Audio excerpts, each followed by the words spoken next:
Boa noite, meus irmãos. Boa noite. Bom, vamos então continuar. Apocalipse, capítulo 14. Nós vamos ler dos versos de 1 a 13. Apocalipse 14, versos de 1 a 13.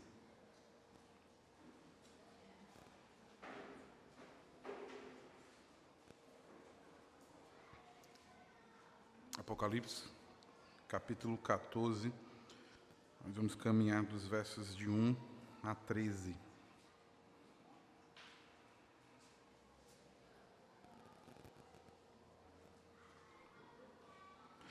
Assim nos diz o texto, Apocalipse 14, de 1 a 13.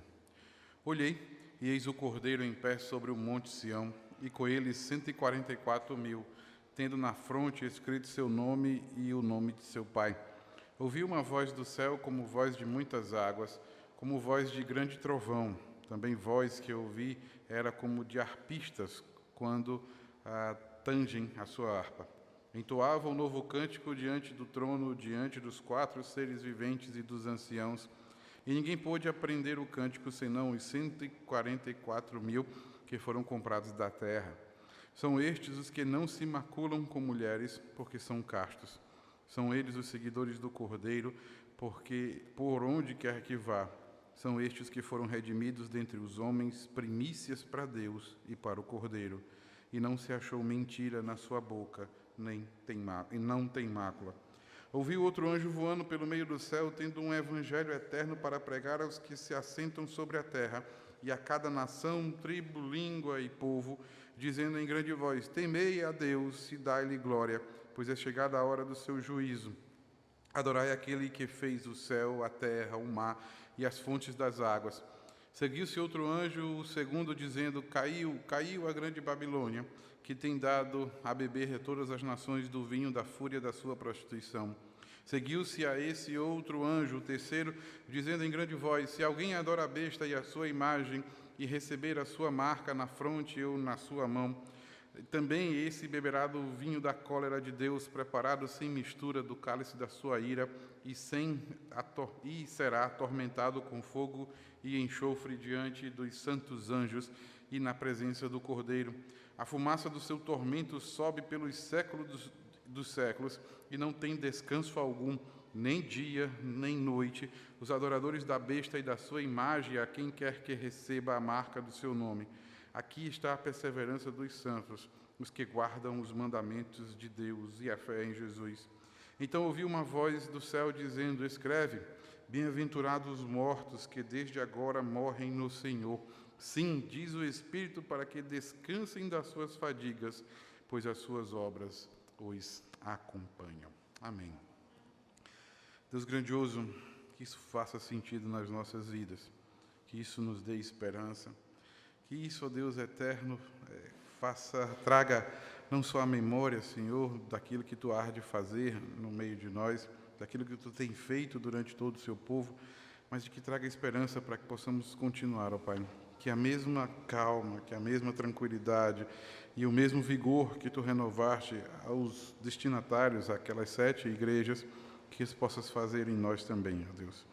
Que o sentido, que a fé, que a perseverança e a preservação, Senhor, possam ser vivas nas nossas vidas, e que possamos ser Teus servos, que possamos ser dignos, ó Pai, de sermos achados dentro desses 144.000.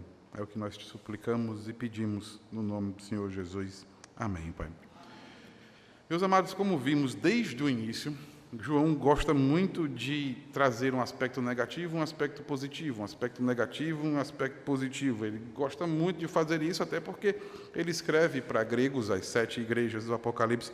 São 7 igrejas da Ásia Menor, 7 igrejas da Grécia, e por conta dessa dinâmica do positivo com o negativo, ele sempre gostava de fazer. Ele trazia, por exemplo, os 7 selos, a abertura dos 7 selos, depois ele trazia onde o povo de Deus se encontrava, justamente esses 144.000 no capítulo 7, depois ele trazia as 7 trombetas, e ele depois mostrava onde o tabernáculo de Deus se encontrava, e aí no capítulo 13, ele mostra o poder que a besta que emerge do mar e a besta que emerge da terra, especificamente a Satanás, o dragão, a serpente, como vimos, que vem atormentar a igreja de Deus, que vem atormentar os servos de Deus, que vinha atormentar os próprios 144 mil, ou o tabernáculo, dependendo da figura de linguagem que João possa usar.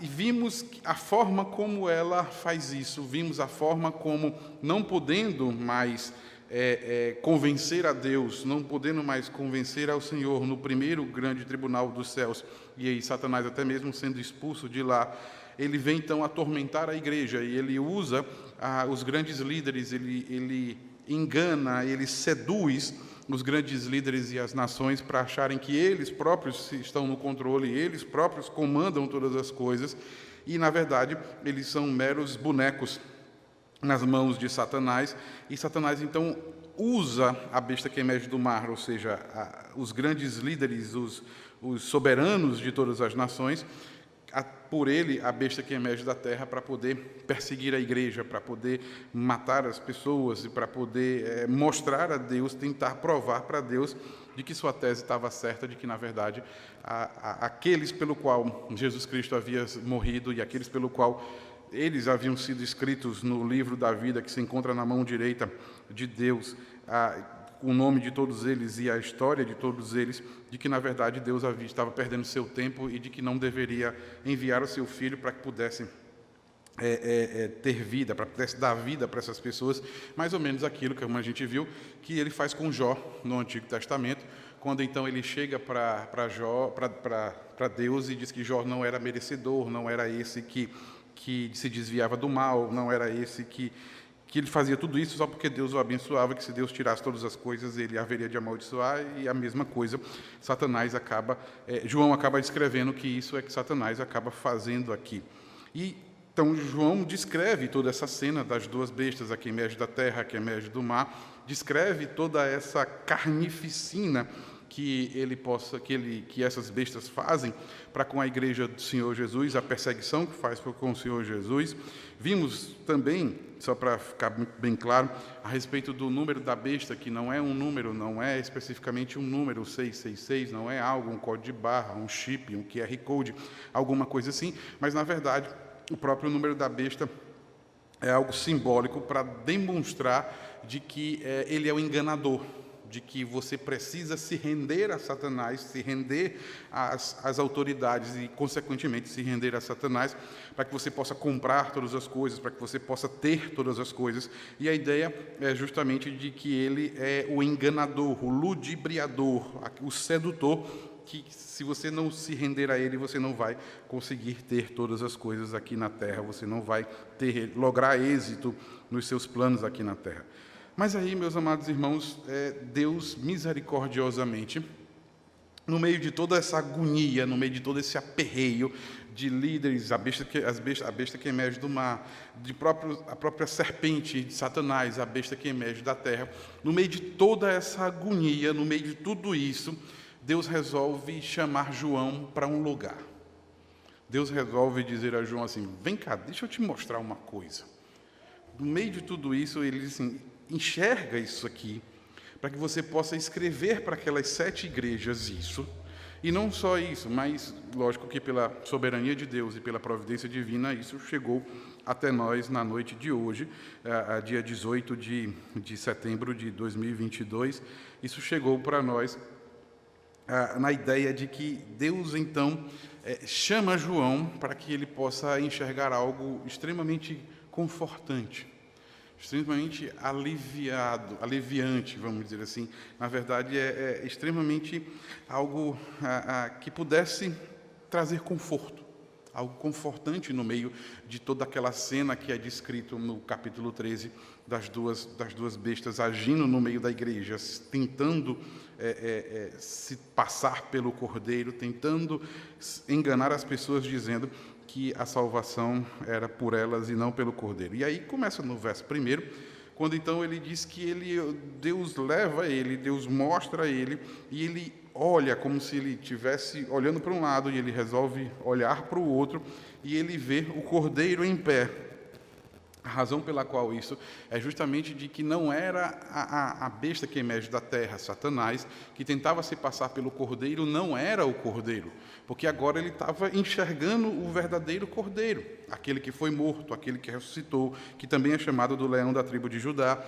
E ele olha para o cordeiro, ele enxerga o cordeiro. E esse cordeiro não necessariamente se encontrava na sala do trono, como acontece lá no capítulo 4. Não necessariamente se encontra na sala do trono mais, mas simplesmente esse cordeiro se encontrava em pé sobre o Monte Sião.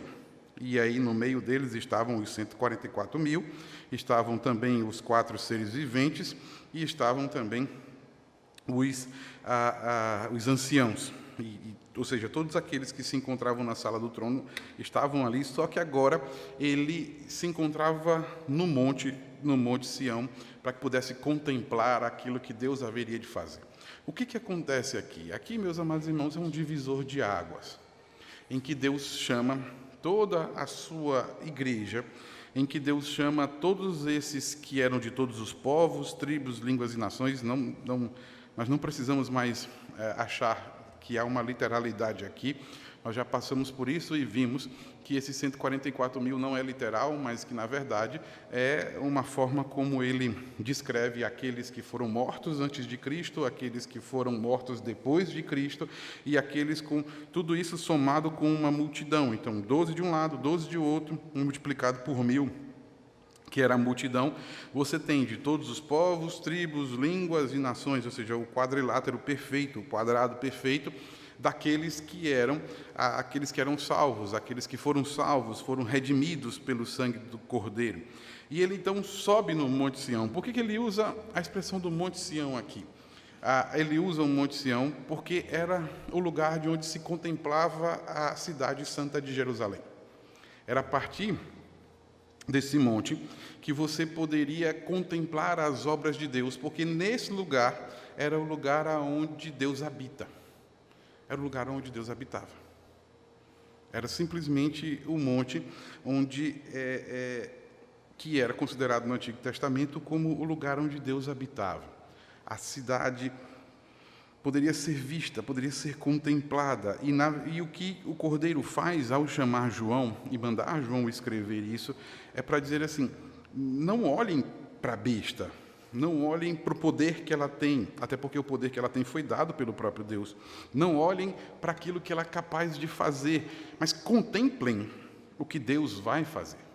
Contemplem aquilo que está perto de acontecer, contemplem aquilo que está para acontecer, a iminência do que vai acontecer.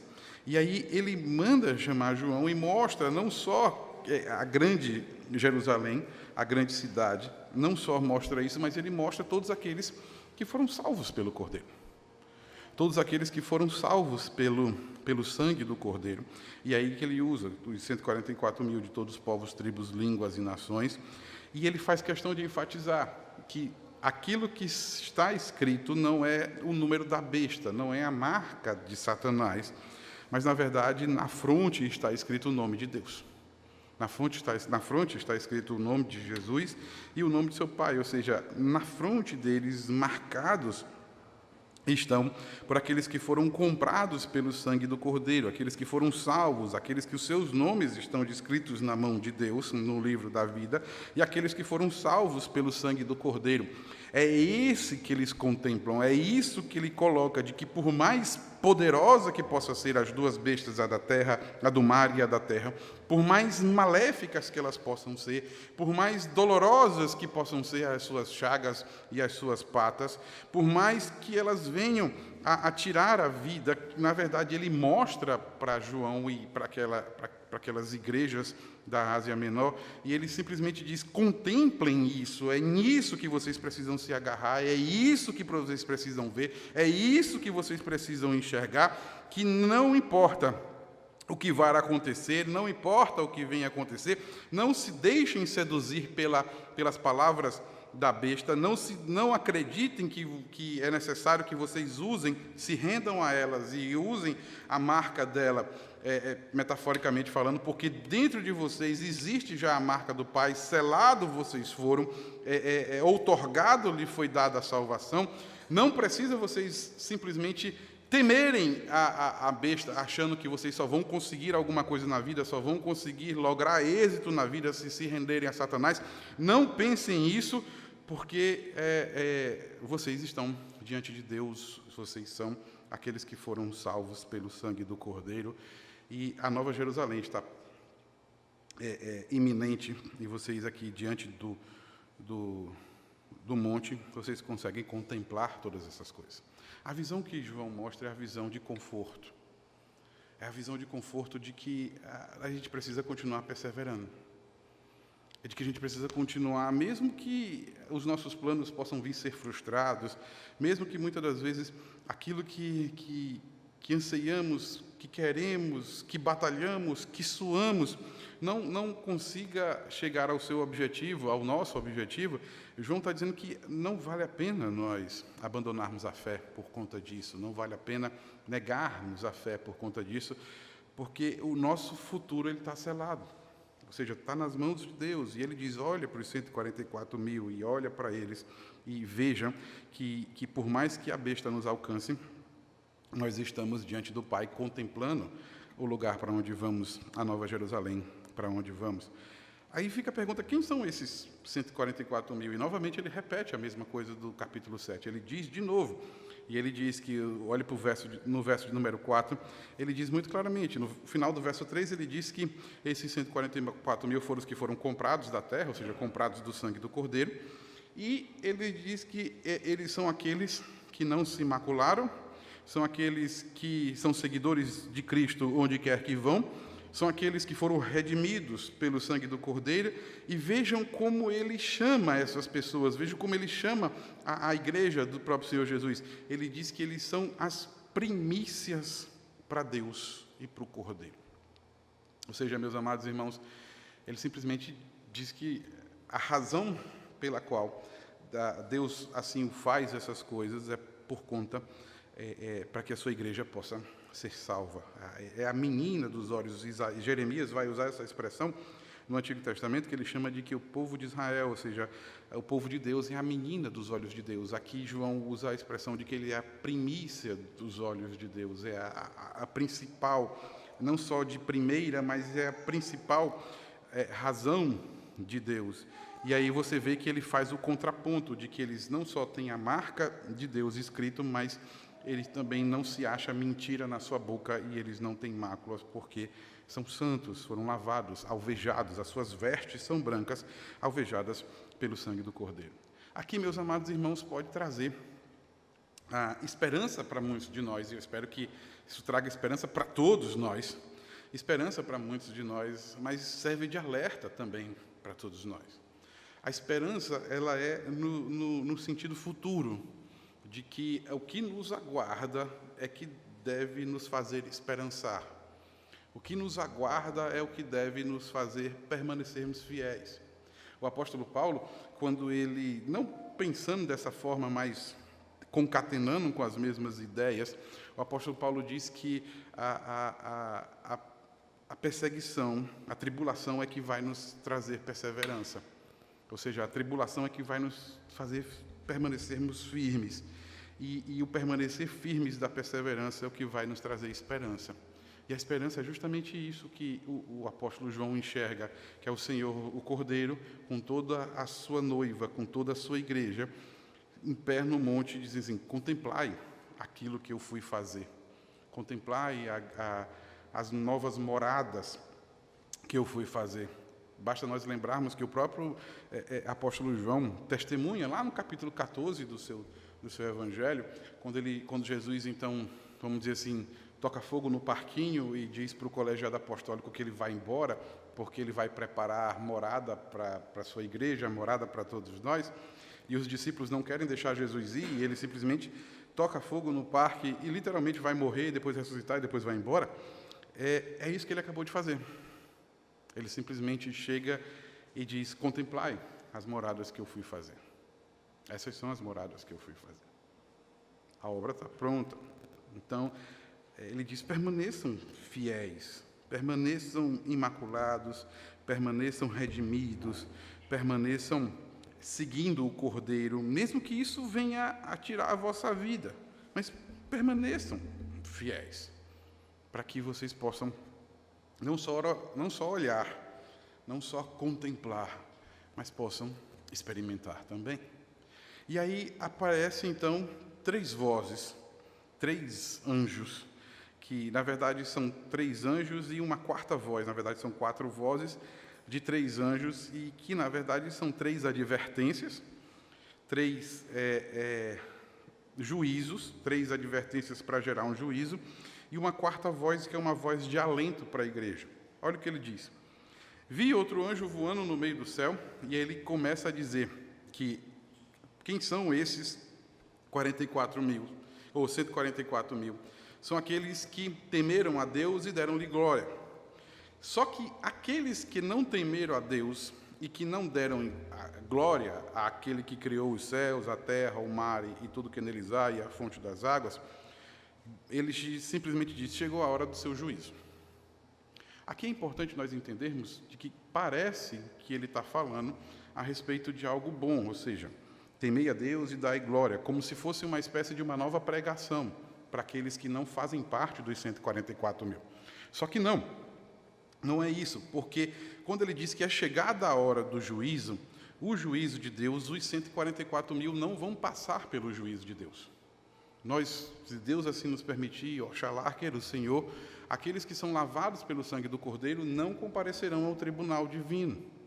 Porque o tribunal divino já nos foi dado por inocente no dia que Jesus morreu por nós, no dia que fomos lavados pelo sangue do Cordeiro. A justiça de Deus foi imputada nas nossas vidas através de Cristo na cruz do Calvário. Por isso que ele é chamado de mediador, de justificador, de Cordeiro Pascal, de o Cordeiro da propiciação, porque ele se fez carne, se fez homem, para que pudéssemos nós, um dia, sermos feitos incorruptíveis como ele.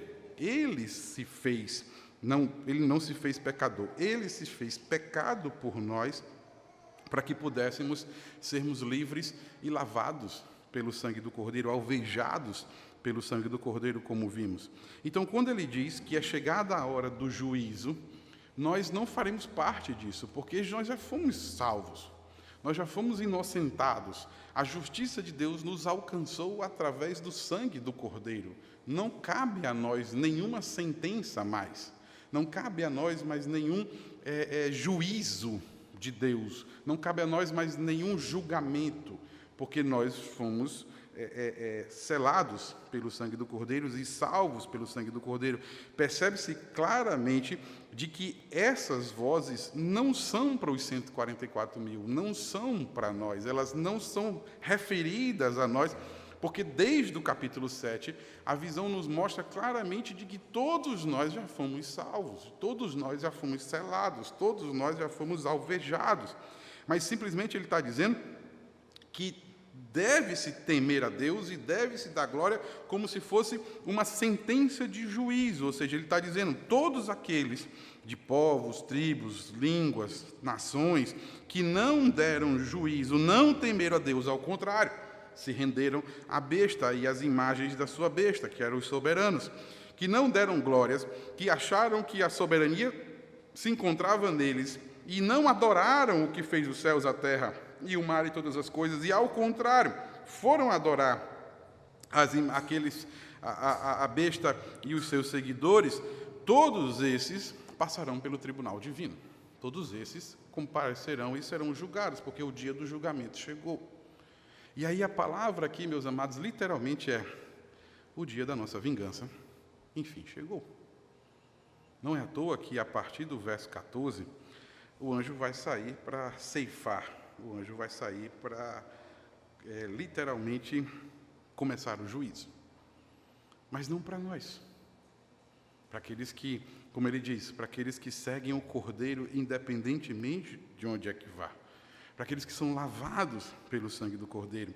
Para aqueles que são fiéis, para aqueles que são firmes, para aqueles que têm as suas vestes, independentemente do local onde se encontram, independentemente da situação em que se encontram, independentemente do que seja necessário fazer, Estes estão diante do Cordeiro, contemplando a magnífica obra do Senhor. Mas aqueles que não se encontram diante do Cordeiro, aqueles que se curvaram diante da besta, esses não.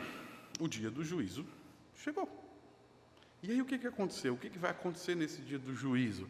Aí vem a segunda voz. A segunda voz chega e disse: a grande Babilônia caiu. Ou seja, a besta se foi. Aquilo que é dado, aquele que era... E aí a palavra Babilônia aqui, provavelmente, ela significa os próprios soberanos, que naquela época se referia especificamente a Roma.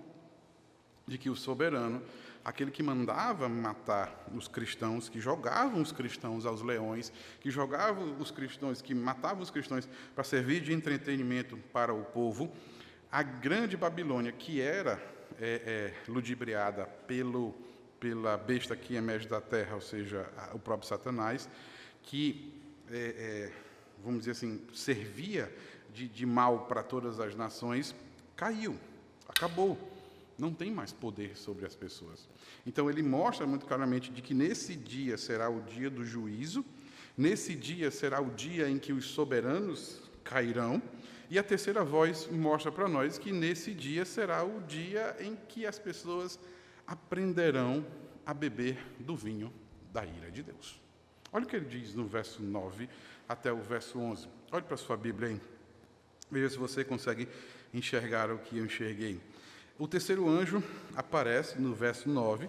Ele já disse que é chegado o juízo, já disse que os soberanos caíram, e como é que vai se dar esse juízo? E então ele diz que se alguém adora a besta, ou seja, se alguém adorou a besta que emerge da terra, ou a sua imagem, que era a besta que emerge do mar, e recebeu a marca na fronte, ou seja, se rendeu aos caprichos, se rendeu a eles, e achou que só poderia galgar coisas boas na vida se rendessem, se adorassem a Satanás, ele vai dizer que estes também, não só a grande Babilônia, não só Roma, no caso os soberanos, a besta que emerge do mar, mas também todos aqueles que foram ludibriados, enganados, seduzidos pela besta que emerge da terra, hão de beber do vinho da cólera de Deus. E vejam como ele diz que é esse vinho, olha como ele descreve isso.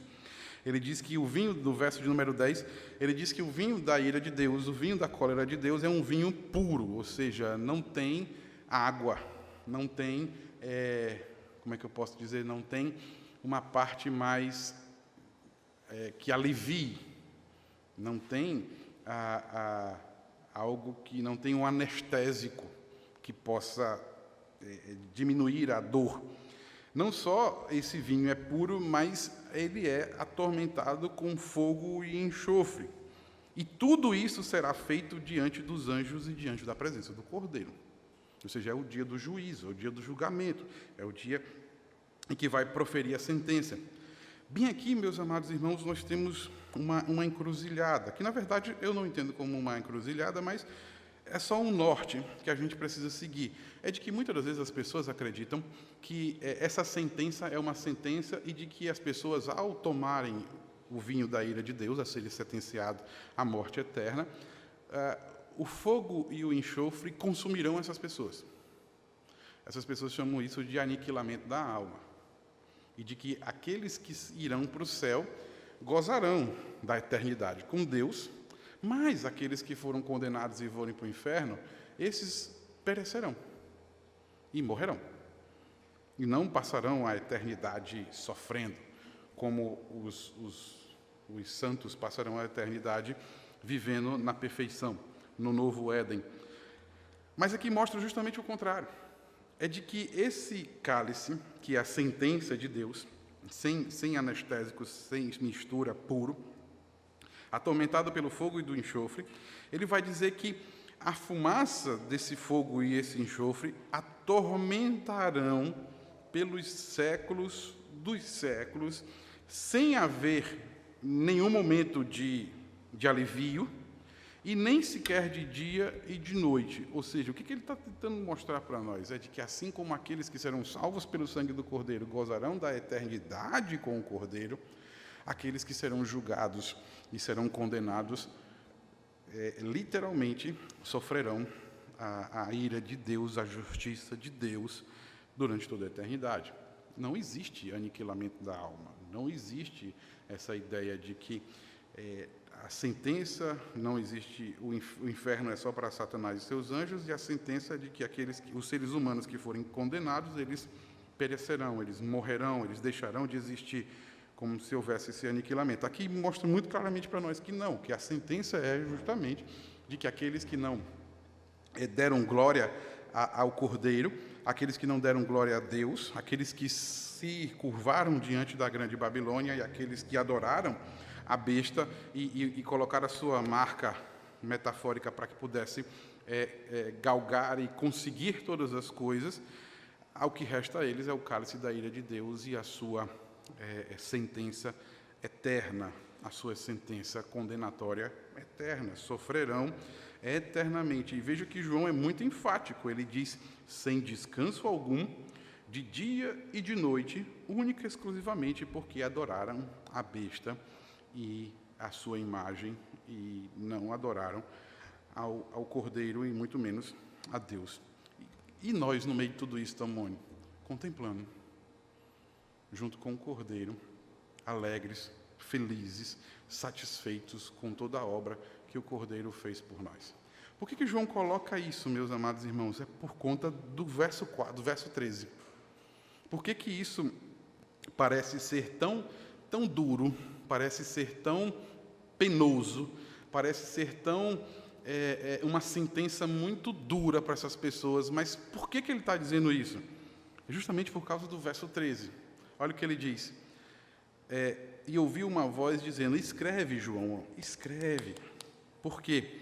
Ele vai dizer muito claro, bem-aventurados os mortos, que desde agora morreram no Senhor.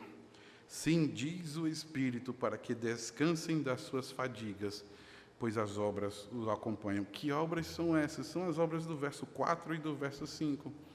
Porque eles não negaram o sangue do Cordeiro. Porque eles não negaram a salvação em Cristo Jesus. Porque eles não se curvaram diante dos soberanos que eram ludibriados pela besta. Eles não se curvaram, ao contrário. Eles renderam toda a honra, toda a glória, todo o louvor ao Criador dos céus, da terra, do mar e das fontes das águas. E isso os levou à morte, mas não interessa, porque bem-aventurados são. A morte desse corpo físico nada mais é do que só a passagem de entrada para a vida eterna. Mas para aqueles que nos mataram, para aqueles que foram seduzidos pela grande besta, para aqueles que adoraram a sua besta ao ponto de colocar a sua imagem para que possam galgar coisas grandes e abandonar o Cordeiro, a esses restam o tormento eterno. Ou seja, porque mataram aqueles que não se renderam.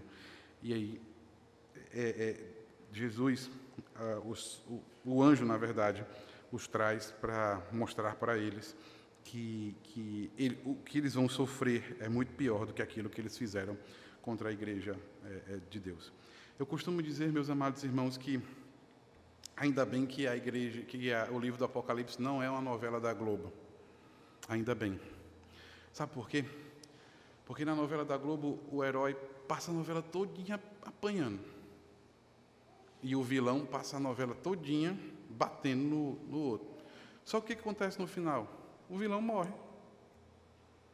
E aí o que aconteceu? O cara passa 300 capítulos apanhando e no final o vilão não apanha nenhuma vez, ele morre. E adianta de quê? De nada. Ou seja, aqui, graças ao bom Deus, e ainda bem que a vingança é do Senhor, não nossa, e a gente louva por conta disso, é de que aqueles que nos batem, nos baterão e muitas das vezes até matarão por conta de 20, 30 anos, mas o sofrimento deles é eterno. A glória daqueles que permanecem fiéis ao sangue do Cordeiro é eterna, mas o castigo daqueles que mataram os fiéis ao sangue do Cordeiro também é eterno. Imaginem, meus amados irmãos, e lógico, humanamente falando, e me perdoe o meu coração pecaminoso, mas imagine se a Bíblia trouxesse para nós a aniquilação da alma, de que aqueles que adoram a marca da besta passam anos e anos atormentando a igreja do Senhor Jesus, e no dia do juízo eles simplesmente morrerão e não sofrerão absolutamente nada. Ao contrário, os 20, 30 anos que possamos passar e sofrer aqui, nessa terra, não se comparam à eternidade daqueles que vão sofrer o castigo eterno por adorarem a besta e por matarem os servos de Deus. Mas, meus amados, diante de tudo isso, eu quero trazer 2 lições para a gente nessa noite. Eu quero que a gente guarde no nosso coração 2 lições bem preciosas.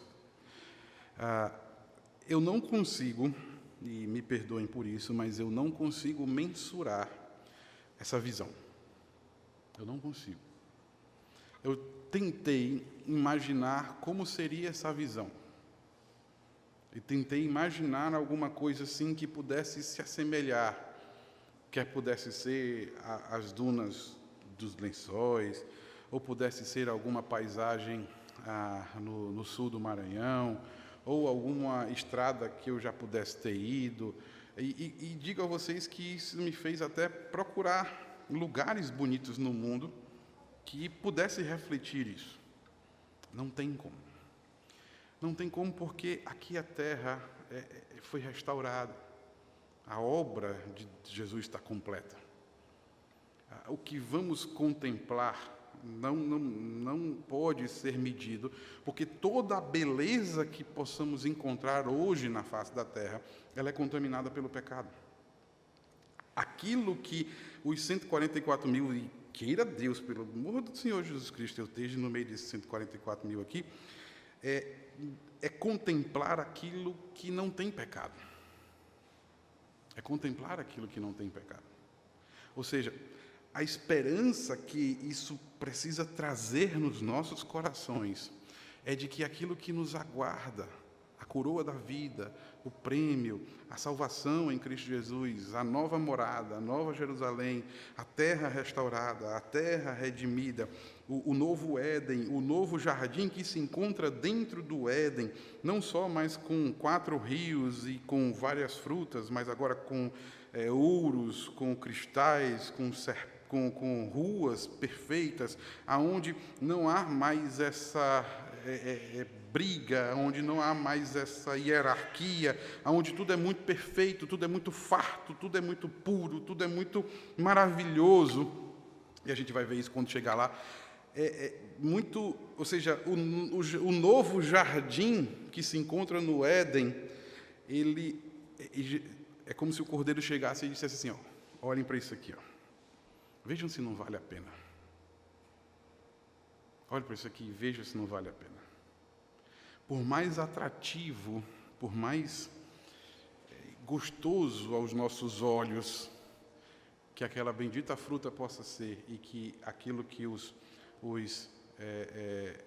a besta proporciona no meio das nossas vidas possa vir a ser. Quando eu falo do fruto é de Eva, e quando eu falo da besta que proporciona no meio de nós é as nossas vidas cotidianas. Por mais saboroso que possa ser, não se compara ao jardim no Éden, o novo jardim no Éden que está sendo construído para nós. É isso que Jesus está dizendo. Ele diz para aquelas igrejas que haviam pessoas morrendo naquelas igrejas. A gente viu Esmirna, que até o próprio bispo de Esmirna é morto nos leões.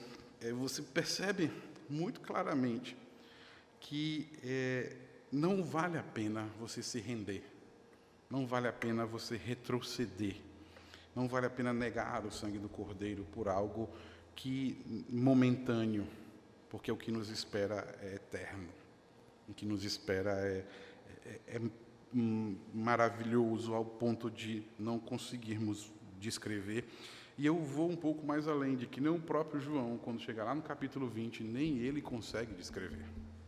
E aí eu vou mostrar isso para vocês, que as palavras que ele tem, as coisas que ele tem, não conseguem descrever aquilo que ele realmente viu, aquilo que ele realmente enxergou, assim como Moisés não consegue descrever como era o jardim, porque ele vivia no meio do deserto e não consegue descrever como seria um mundo cheio de águas.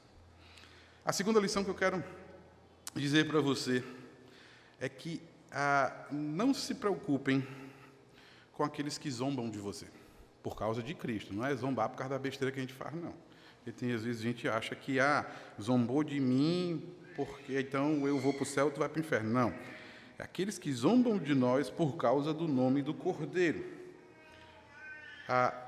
O fim, na verdade, não é sem fim. O fim, na verdade, é sem fim. É muito claro de que trocar, a primeira voz diz, o juízo chegou para aqueles que trocaram a adoração ao Criador. O juízo chegou para os soberanos, ou seja, a grande Babilônia, que achavam que tinham o poder de serem os criadores, a soberania dos criadores.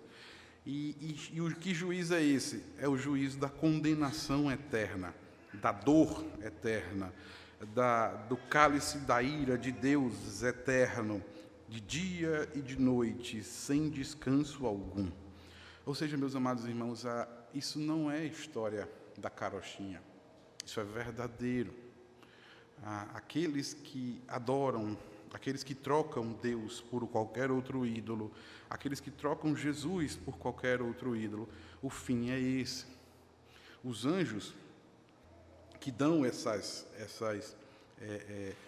vozes, essas primeira, segunda e terceira voz, que dão esses anúncios, eles simplesmente estão dizendo, o fim é esse. Não tem para onde correr. Não tem para onde correr. Então, ele mostra muito claro que se vem a morte por conta disso, se vier a morte por conta disso, que seja, que bem-aventurados nós possamos ser, como diz o verso de número 13, porque aquilo que foi contemplado, aquilo que foi visto, aquilo que foi mostrado, vale muito mais a pena do que nos rendermos à marca, nos rendermos aos auspícios e aquilo que a besta oferece a nós. Então, meus amados irmãos, duas lições muito simples que eu espero que a gente guarde. A primeira delas é que a esperança possa reinar nas nossas vidas com aquilo que é mostrado e aquilo que nos espera. E que não vale a pena trocarmos a adoração ao Cordeiro por qualquer outra coisa, porque aquilo que espera aqueles que trocam a adoração pelo Cordeiro é o vinho da ira de Deus. Que Deus tenha misericórdia de nós e nos abençoe ricamente. Amém, meus irmãos? Bom.